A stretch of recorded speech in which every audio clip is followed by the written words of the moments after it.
Çocuğunuz sürekli öksürüyorsa, göğsünden ve sırtından gelen bir hırıltı var ise tek yapmanız gereken, küçük bir kumaştan bir cep dikip içerisine yün dolduracaksınız ve ağzını dikeceksiniz.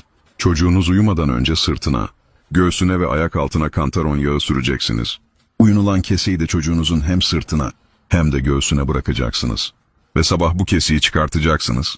2 gün bu işlemi uyguladığınızda çocuğunuzun hırıltısının ve öksürüğün geçtiğini göreceksiniz. Bu videomu faydalı bulduysanız bir arkadaşınıza göndermeyi unutmayın.